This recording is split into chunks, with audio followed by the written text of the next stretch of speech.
dinner. Yes, sir.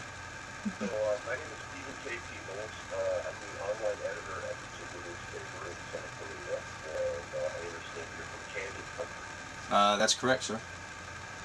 I'm from Santa Clarita Canyon Country down at the end of Sand Canyon Road.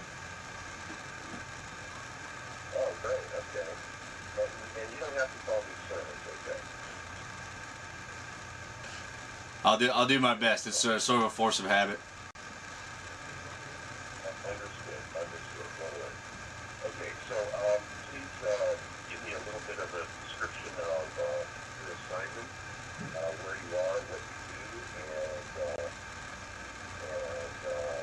how you go about it on a daily basis. Okay, I'm out here at Camp Leatherneck in Afghanistan.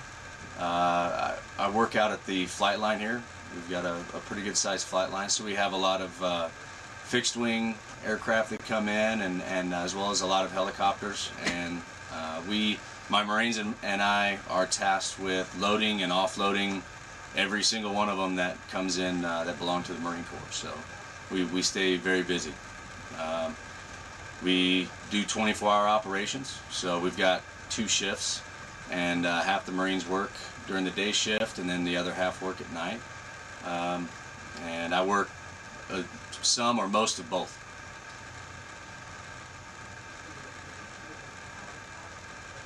Now, how many soldiers in your crew?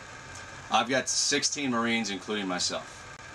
I've got 4 mechanics here that take care of and maintain the equipment when it goes down, and then the rest are I'm the supervisor of the whole crew there, and then the rest are operators, and they're kind of spread out to several different bases. We've got Marines here at Camp Leatherneck, and then we've got 2 out at a base called Khandahar, which is a British base, and they're doing some joint operations there with the British. And then I've got 2 other ones that are down in Khandahar. Now, where is Camp Leatherneck in relation to Khandahar? It's about a 20-minute trip for me. That's all I know. I'm not sure exactly what direction they are. I haven't looked at it on a map. The whole fog of war sort of thing. You know what's going on in your area and not everywhere else. But I pop in on them as often as I can, and send them a Christmas tree that my mother sent out at Christmas time, and bring them cigars and stuff like that whenever I can. That's pretty cool. Yeah, I've actually have last cigar up on Google Maps here as an aerial view. Oh, nice. And looks like their installation with all their vehicles parked and stuff. Hmm.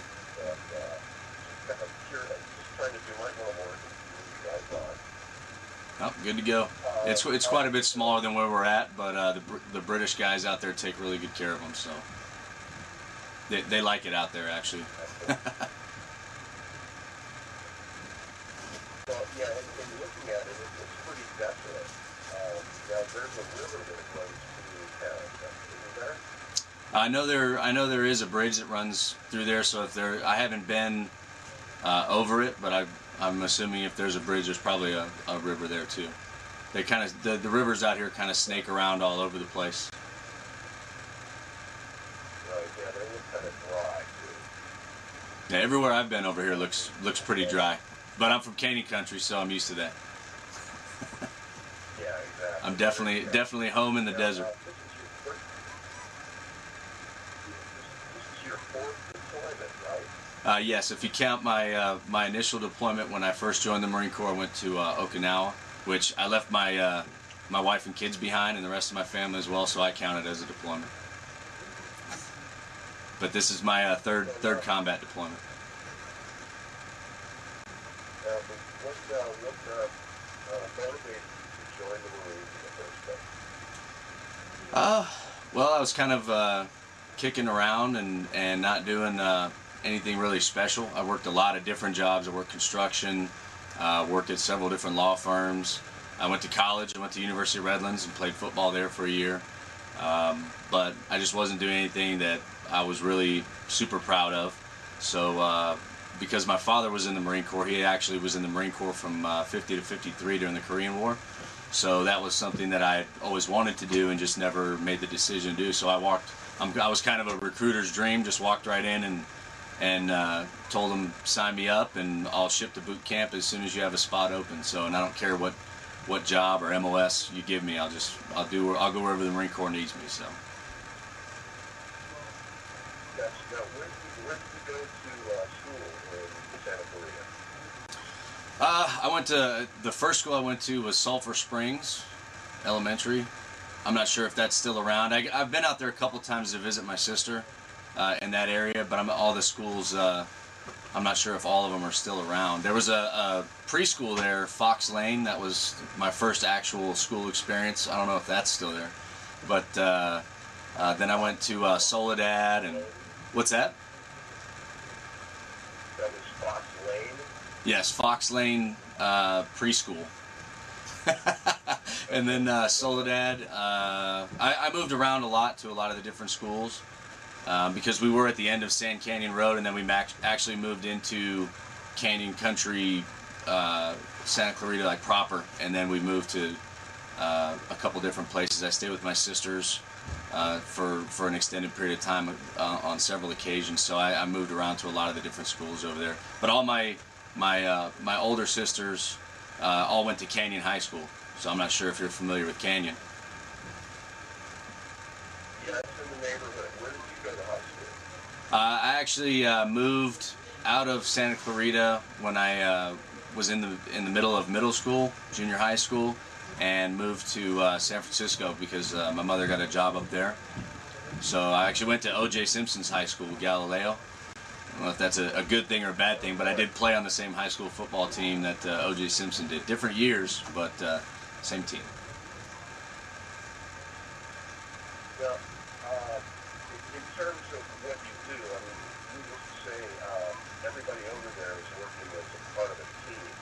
Yes, sir. It's all That's part correct. of a group effort. And can you kind of put in perspective for our viewers and listeners the importance of what you do in keeping things running and keeping things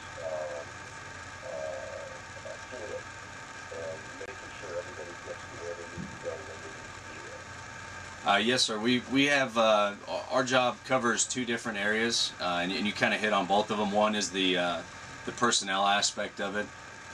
All the personnel in and out of this whole area of operations come through our area here at Leatherneck. So all of their baggage and all of their personal effects, their equipment that they need to do their job, my Marines are responsible for loading it and unloading it onto the birds going to and from. And then as far as cargo, so all of the beans, bullets, and band-aids that goes everywhere. If it's going to a large area, it's usually on a fixed-wing flight, like a larger fixed-wing aircraft. My Marines load and unload all of that gear, and then all of the smaller items that are carried out on the rotary wing on the helicopters. My Marines load all those as well. And there's also an HST, which is like an externally loaded, so you have the load hanging from the bottom of the helicopter. We move a lot of things around out here via that method. So, and my Marines stage up all that gear and put it into place so that the helicopters can come in and pick it up. We also have one other thing is our air delivery assets with the airdrops with parachutes, and my Marines help load those up as well. Now, how much interaction do you have with the local people? Here, not very much on aboard Camp Leatherneck. Whenever I go visit my Marines at Lashkar Gah, they have quite a bit of interaction down there. So I've spoken to a few different people, but it's the language barriers there, so it's more of like a, hey, hello, how are you doing, assalamu alaikum type of thing, and then just kind of carry on. All right, so this is your first deployment to Afghanistan, but you were in Iraq twice. Yes, sir, that's correct. Correct? Yes, that is correct. I went there in 2003. I crossed the border on my birthday, actually, on March 19th, and that was the initial push-up, and then I went back again in 2008. What was your experience in